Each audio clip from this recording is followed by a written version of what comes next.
US cannot continue to act as a world policeman because I think a status quo is not sustainable. I don't know why I'm so bearish right now. You've been looking at the screen too much. These media headlines are not there to help you. In the short term, I think people will feel uncertain and nervous because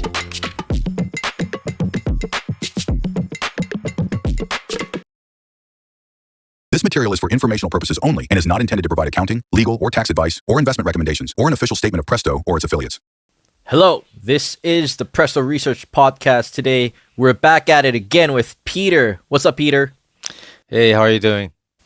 I am doing relatively well compared to my peers, I guess. I don't know how their financial being is actually doing recently. How is your financial situation going on right now?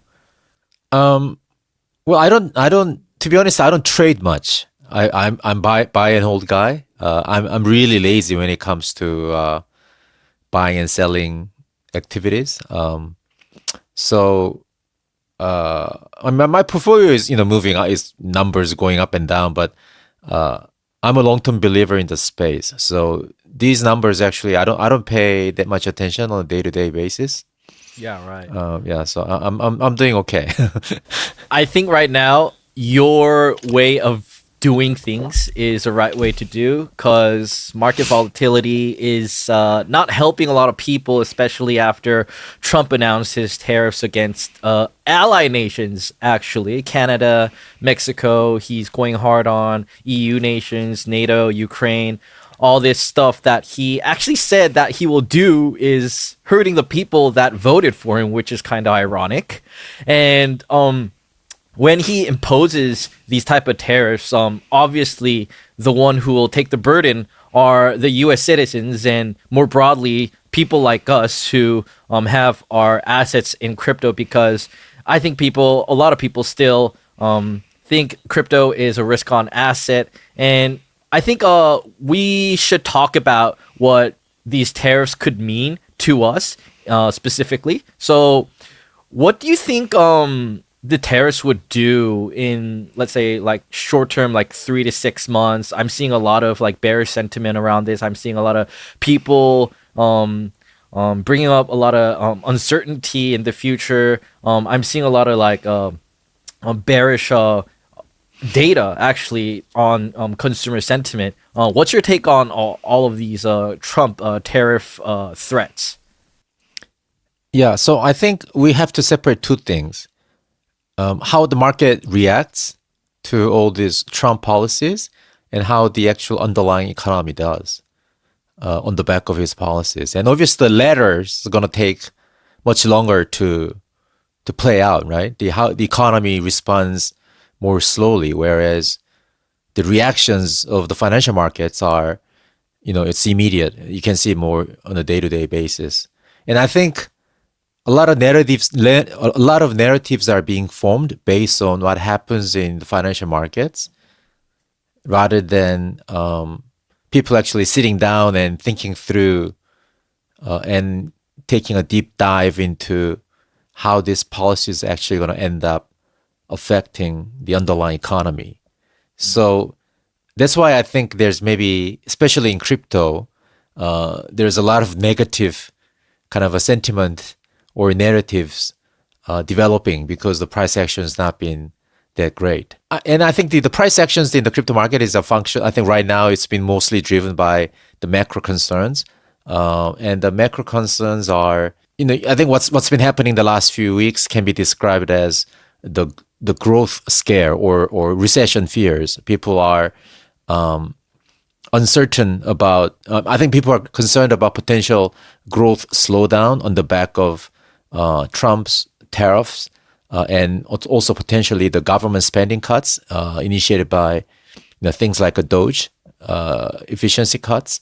And that's probably what's behind the uncertainties. That's probably what's driving the negative reactions in the financial markets, including crypto.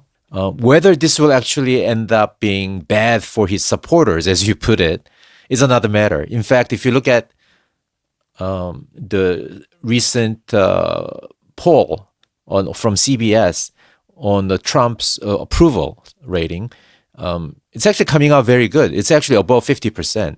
So that means the general public is actually in support of what Trump is doing. I think when you said that what Trump is actually doing, his supporters, I think it's a bit of a stretch, stretch the argument in my view. So yeah, maybe I'll stop there and then we can unpack more.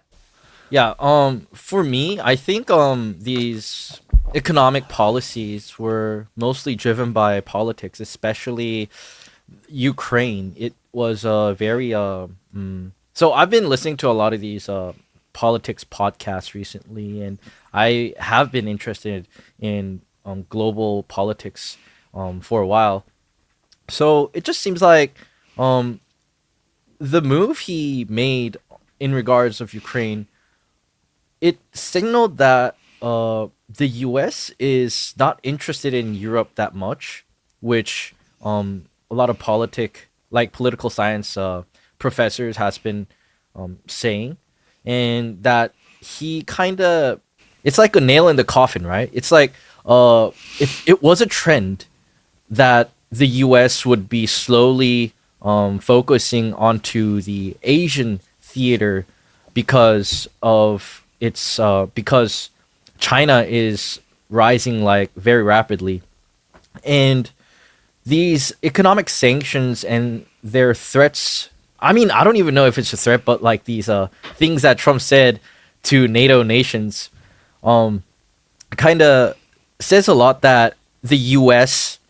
public and maybe a lot of people who are in power right now do not want to waste their resources on things that they think they may have triggered, because the Ukraine conflict has a long history behind it, and it's really hard to unpack right now. But TLDR is, these things Trump is doing, I think they're highly motivated by political reasons.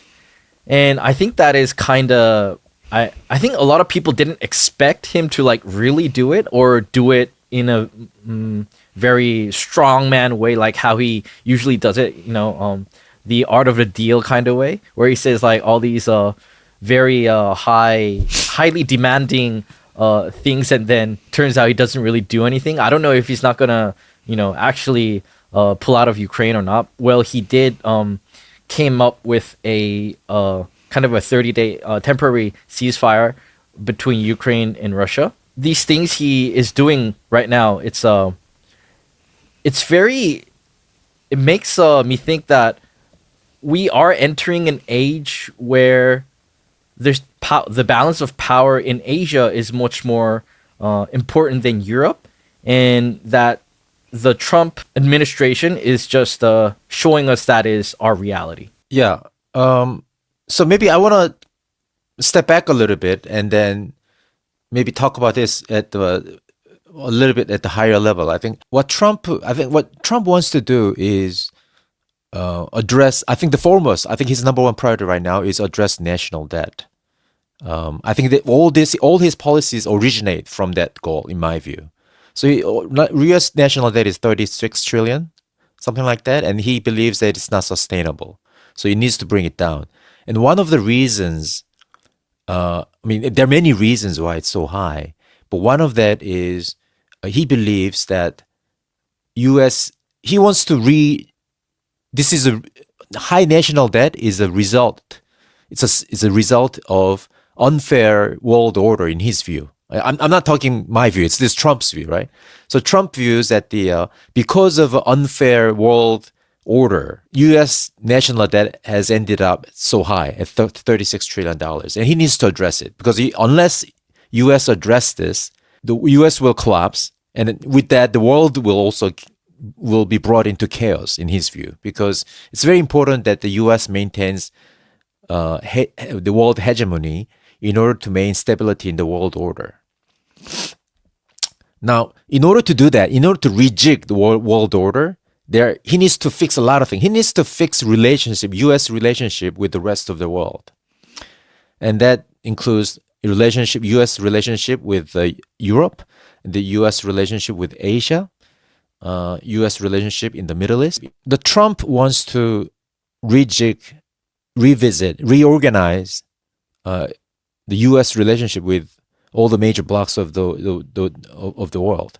And what you talked about about Ukraine is part of that, right? That's part of his grand scheme of reorganizing U.S. relationship with the Europe, because I think what's been happening with the Europe after World War II is basically, we're gonna take care of your defense, and then also we're gonna import things from you to help you rebuild your economy after the World War II, and that relationship, I think, has been going on for the last 70 years, 80 years after the World War II, and in his view, it's been an unfair relationship to the U.S. because Europe has not really done much in order to be a more productive trading partner to the U.S. And then in the meanwhile, U.S. has been spending so much to defend the Western Europe. And he believes that in order to bring the relationship on a more equal footing, Europe needs to pay out for the defense more. So unless you do that, and then unless Europe also maybe becomes a more equal partner in terms of trading, that is, including things like lowering tariffs for the U.S. exports and things like that. Unless Europe does that, U.S. is not gonna just provide this free military defense wall against the threats from the Russia and so forth. And that's why I think where the Ukraine comes in. Ukrainian situation is something that epitomizes all this kind of a trend that we've been seeing in Europe in terms of a relationship with the U.S. and in Europe. Ukraine wanted to become part of NATO, but then obviously that pissed off Putin, and that's what invited Russia to invade. And that now, basically, in order for Ukraine to get into the peace deal with Russia, someone needs to, make sure that's why Ukraine wants that somebody needs to be a backstop in case the Russia invades Ukraine in future again. And then U.S. believes that the European needs to pay out for that defense, because U.S. is not going to provide the defense forever. So that's where I think Ukraine is kind of in the big dilemma. And I think eventually, based on the way things are panning right now, it looks like countries like Germany are going to step up and maybe pay more for the defense. So that's what's happening, I think, over there. And the tariff is only a kind of way to force European nations into that type of new arrangement. Because without tariff, nobody would. So tariff is only means to achieve their political goals, in my view, into that new relationship. And some have started to respond to it, I think. What do you expect to happen? Do you think these nations like Canada and Mexico will end up paying tariffs? And do you think these European nations will end up paying more for their defense? And how would that affect the U.S. economy? I think what's going to end up, I don't know. I think it's so far, we're some early signs that these U.S. allies going to accept some of the terms of the Trump.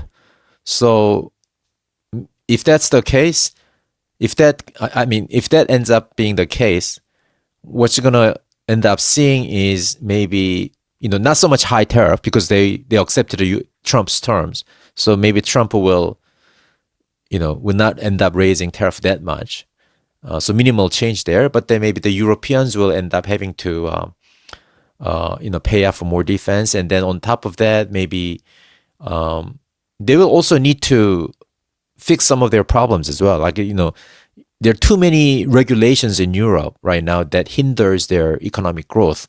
And because now that the Europeans will have to pay for defense, some of those defense budget themselves, they may need to deregulate and maybe make an environment where the innovations takes place, and then that kind of reignites their animal spirit and higher economic growth. Because if you look around right now, there's not much innovation taking place in Europe. It's all taking place in the US, and I think a lot of red tapes and regulations probably part of the problem. So if that's what ends up happening, then I think it's mutually beneficial. It could be mutually beneficial. But then I think what that would mean is that Europe is less dependent on US for the defense, and then that means maybe they will not be as obedient to the to the way that the US wants to do things. I think previously in the post World War II order, a lot of times I think Europeans put up with the US because US was the one that was defending them. Now they don't have to. Maybe they don't. Now they are self-reliant in terms of a defense. Maybe they'll listen to US less often. Maybe. Yeah. I think that's what a lot of people are predicting in maybe a few decades. And yeah, I also, if you look at trends and if you look at how population and how economic growth is trending around the world, you can see that Southeast Asia, Northeast Asia is where the strategic priority is in for the US. And also in terms of numbers, if you go to Southeast Asian countries, they're experiencing very high growth. And like I've never been to Europe, but I hear some bad stories about Europe all the time. And then if I go to Southeast Asia, I see it's not a third world country, right? They're very modern. They have pretty much everything, and crypto is booming there. And that is, I guess, where the future will be due to these regulations in Europe. For example, their recent biggest innovation was bottle caps that do not detach from the original bottle. You know what that is? It's a pretty fun meme. It's a pretty funny meme, but they basically invented bottle caps that just stay on the bottle of water, the plastic bottle of water, and people make fun of Europe a lot due to these innovations, right? Yeah. And even in crypto, I think there are much more people in Southeast Asia who build there, like Malaysia, Bangkok, all these cities. But yeah, we'll have to see what's gonna happen on this topic. To be honest, I think what's gonna happen is I think we're gonna dump a lot. Like if this uncertainty goes a long way, and if Trump and his guys keep on doing these weird things where he will create like this hostile economic environment, and while people are predicting a recession, like I've just seen a chart where people were like predicting, these headlines of media outlets were predicting a recession. It's like in the highest of all time. Like let me show you this thing. Oh no, so these news outlets are not talking about a recession, but they're talking about economic uncertainty, and it's like the highest since COVID. So are we gonna dump or not? I'm not sure, but I'm preparing for a dump because these things, like once people get too careful and they want to pull out money from the system, that's when things kind of get wrecked. Or on the contrary, they can just pull out the money of the Ponzi system that they created, which allows the Ponzi to unravel in a more safe manner.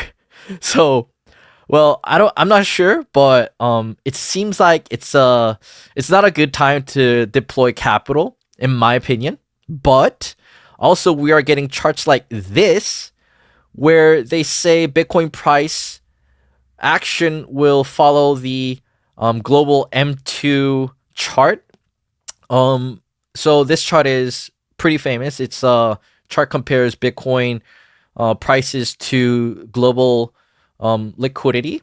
To be honest, like until this day, I don't even know what M2 really means. And when people show me this chart, I'm like, it's hard to believe, right? But it seems like it looks right. And like even in this thread, he says the correlation between Bitcoin price action and global M2 is like 0.8 something, which is pretty high, which you can say it's like a very high it's a very high correlation. So what are your thoughts on this? Like, what do you think like this chart is actually true, or Do you think global M2 is a totally different thing? Like, do you agree or disagree with Raoul Paul here? Yeah, I mean, I don't disagree with him. I think, when you think about it, it actually makes complete sense. So when we talk about a price of something, you're usually talking about, especially in crypto, you're talking about price in terms of US dollars, right? So it's an exchange ratio between, let's say if you're talking about Bitcoin, it's exchange ratio between Bitcoin and US dollars. And if the supply of one of them goes up, let's say US dollar, if the supply of US dollar goes up, then obviously the price of Bitcoin in terms of US dollar will go up. Because it's a relative exchange ratio. And I think, I can explain this in many different ways, but maybe for more Web3 oriented crypto native people, a good analogy might be how the price is determined in the Uniswap, for instance, or a lot of other DEX. You have a liquidity pool, let's say Ether and USDC liquidity pool. And if the liquidity pool of the USDC goes up, if the USDC deposits in the USDC side of the liquidity pool goes up, that means Ether price will go up, right? It's the same thing. Anything that's priced in US dollar will go up. The price of anything that's priced in US dollar will go up when the US dollar supply goes up. Money supply, M2 is basically money supply, there's a different levels of money, different ways of measuring money supply. M2 is most common way. It's broader measure than M1. So the higher the number, the broader the definition is. M0 is the most lowest level of a money supply measure. M2 is the most common thing that people look at, and so when M2 and then I think what the picture that you've shown you out there, I think is the growth rate. I think that's showing the growth rate. Sorry, it's $1 billion. Okay, so it's actually showing the actual balance. Okay, so it's a global M2, so it's not just US dollars actually. It's if it's global M2, then it's the aggregate money supply, including US dollars, CNY, the Chinese renminbi, and I think Euro, Japan, British pounds, Canadian dollars, and a few other things, I think. But I mean, I think it's 60%, 70% US dollar, Chinese, Chinese yuan, and then Euro, I think. And maybe some in Japanese yuan. I think Japanese yen, and those three currencies probably make up 70-80% of this balance, I think.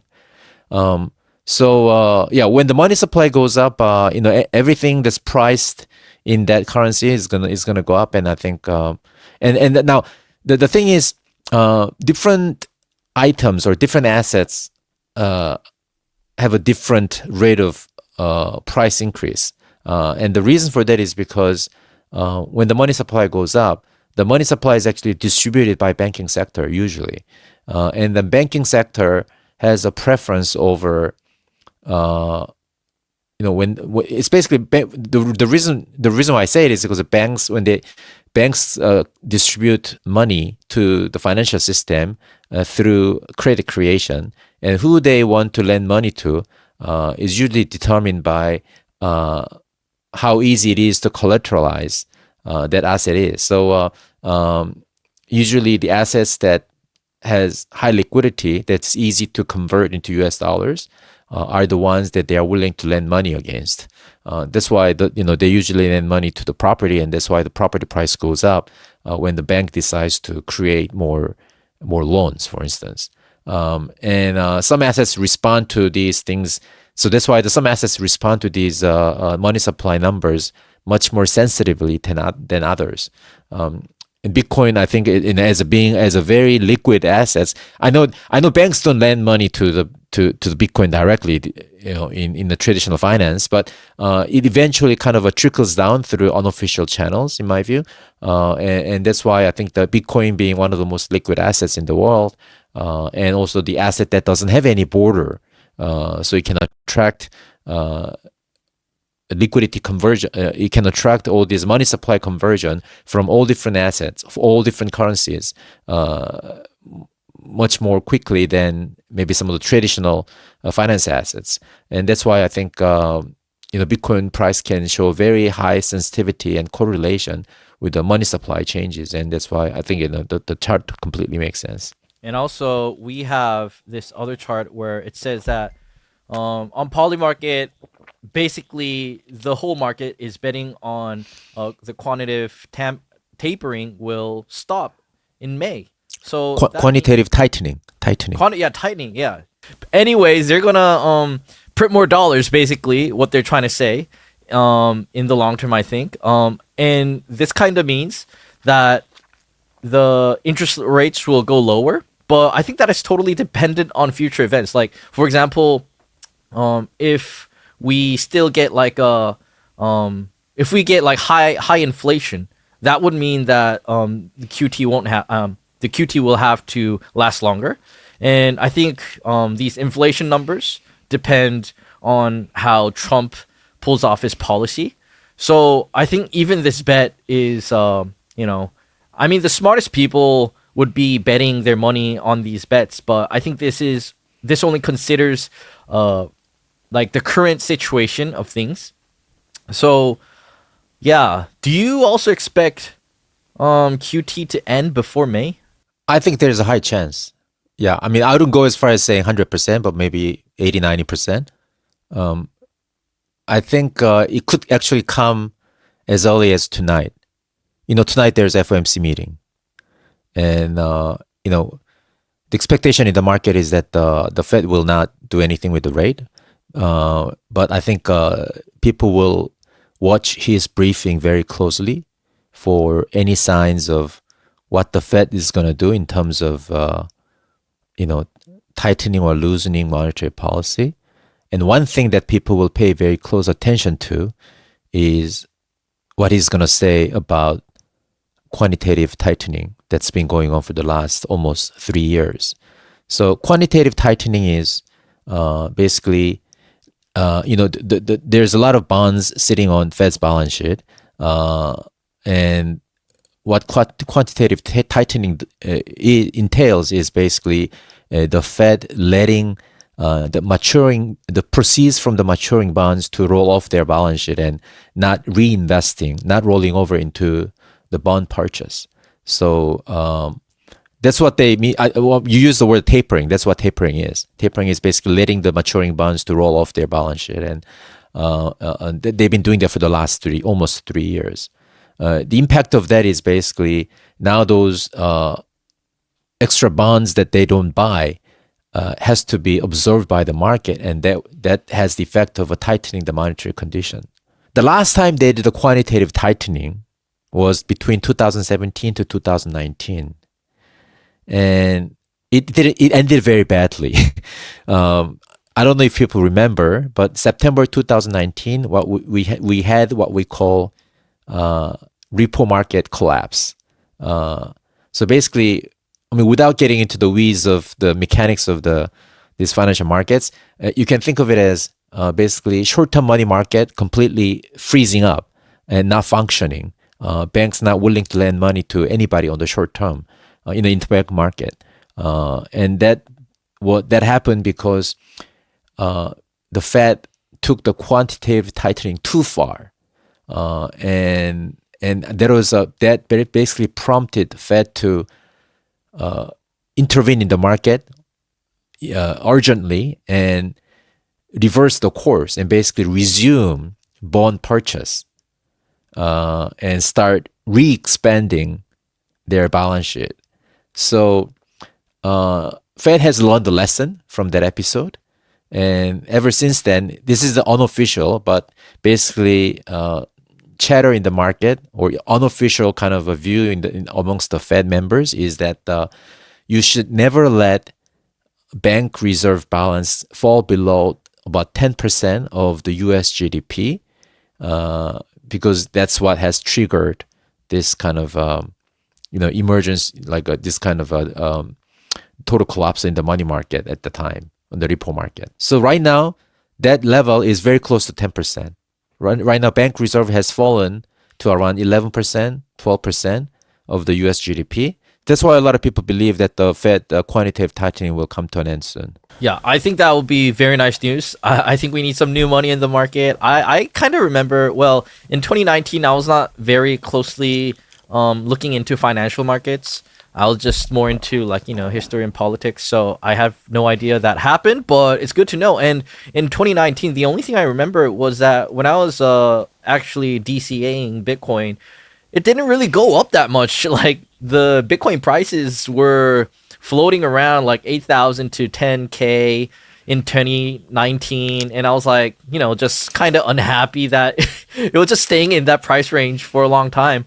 And then 2020 came, and then we got a big nuke, and then we just soared to Valhalla after this series. And I think that kind of makes me think that we need a big dump for actual, money printing to happen. But if we can actually get a good soft landing, do you call it soft landing? I guess I think if we can lower rates without any bad things happening, then that's a win-win for everyone. And yeah, What could happen tonight is if the Powell goes silent, it doesn't say anything about quantitative tightening, the market may actually get very nervous and then it could correct, I think. I mean, I think we have to mention it. So we're recording this on the 5:40 p.m. Korea time on the 19th of March. So this is a few hours before the FOMC meeting. So anything, this could look very outdated by the time it gets uploaded. But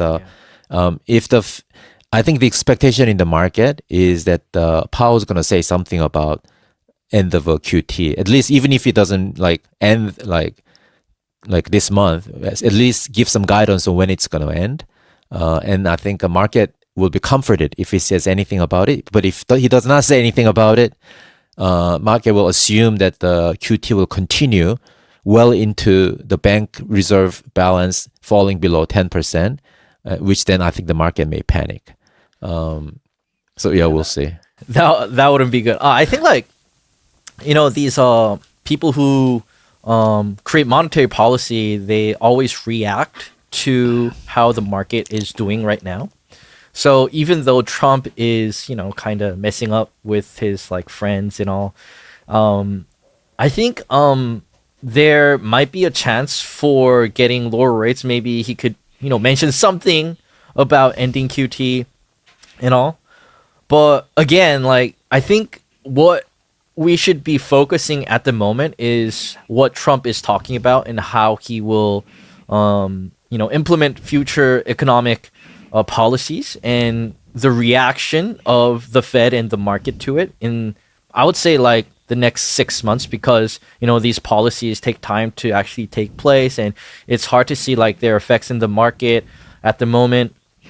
So I'm really, I don't know, I just feel very, very bearish right now. Even the M2 liquidity chart, that doesn't really convince me. It's I'm just I don't know why I'm so bearish right now, but it's just me right now. I know why you're bearish. You've been looking at the screen too much, I think. Yeah, that's a problem.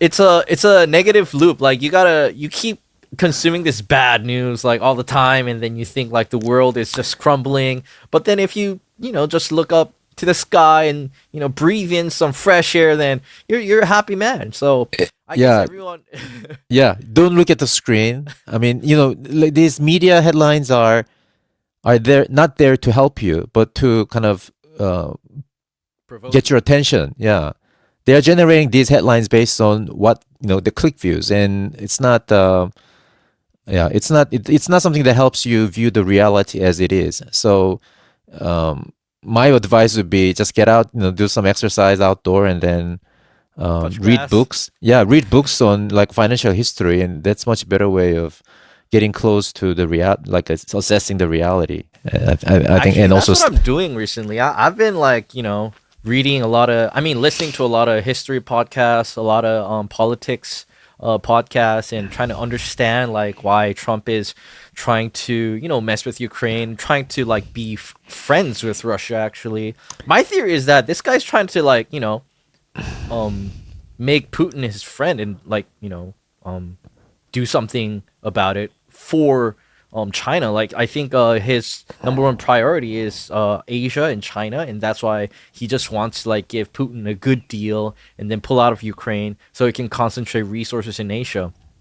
This is like a lot of grandiose talk about like politics, but if the world kind of goes that way, the people who are still stuck in the past mindset of how the world looks like, for example, until like in the 1990s and early 2000s was Pax Americana. It was like, America number one. Nobody can, fight the U.S. Everyone had to listen to them, but now that age is kind of fading.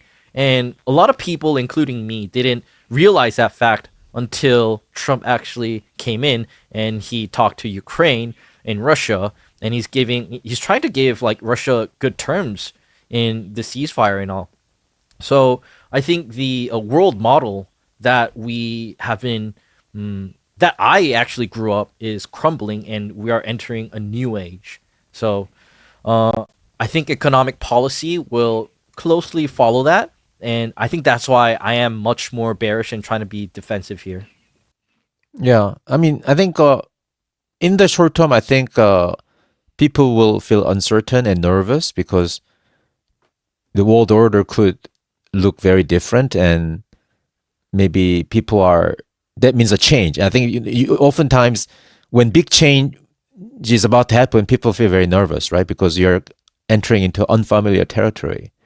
And market doesn't like uncertainty, so that'll probably translate into some selling and people seeking safe assets, safe haven assets. But then I think if you step back and maybe take a little bit longer term approach, which is something that I like to do, I think many of the kind of market actions they are seeing at the moment, in my view, is just expression of nervousness. But if you actually clear all this dust and kind of picture the world that we're going to end up eventually, I think it's a world where maybe this relationship between U.S. and the rest of the world is a little bit reorganized, but the one where it's better for everyone's growth, in my view, I think, because I think that's the world where U.S. hegemony, although it's not going to be as dominant as before, is still maintained and provides some stability, but where on a more sustainable basis. Because I think a status quo is not sustainable. U.S. cannot continue to act as a world policeman forever. There's a cost for everything, and up until now, I think the U.S. has been bearing the brunt of that cost, maybe to a level that's no longer sustainable by the general public. But we want order. We don't want disorderly kind of economic order, right? We want the stability to continue so that people can still trade and engage in economic activities and then innovate and basically bring better more economic, continue to engage in productive economic activities. And in order for that to continue, I think I'm in the camp of thinking that we need to kind of help out the U.S. transition to the next phase, because that's in the vested interest of all the countries that are considered allies of the U.S. So that includes a lot of countries in Asia, including Korea and Japan and a few others. I think that's kind of a better environment. So I think we need to work with them, I think, in a way. That's my personal view. Maybe some people don't agree, but my personal view is that we need to work with the U.S. to help them transition to the next level of leadership. Yeah, I think a lot of people, don't understand this landscape because, like I briefly mentioned, a lot of people are stuck in the past like few decades of the world order. Even when I listen to like these people, like these very highly regarded academics who work in U.S. foreign policy, they said that they never knew that Russia would invade Ukraine until 2022 when it actually happened. They said they were surprised. So even like the top brains of this world, they have no clue. So I think it's gonna be a hard time for a lot of people to grasp what's going on. I think still there are very smart people around, kind of understands this, and understanding how Trump's policy, where it originates from, is the number one priority for people to adjust and implement whatever strategies they want to have a happier life. That's what I'm actually doing. I stabled up for a happier life in the next 12 months. But again, you never know what Trump is trying to do, because the cabinet and the people that he brought in are radical in some way, and I'm seeing a lot of hints of I don't even know, like extreme policies where he's trying to kind of rewrite the history of the US. And I don't know, this could be a conspiracy theory and all, I've been watching these too many YouTube videos where they say Peter Thiel is controlling JD Vance, and these techno whatever people are, the Silicon Valley has got Trump's by his balls and all that kind of stuff. Yeah, it's really hard for me to actually see reality, like you said. I think I need to touch some more grass and actually read some useful books instead of conspiracy theories on YouTube. Yeah, yeah.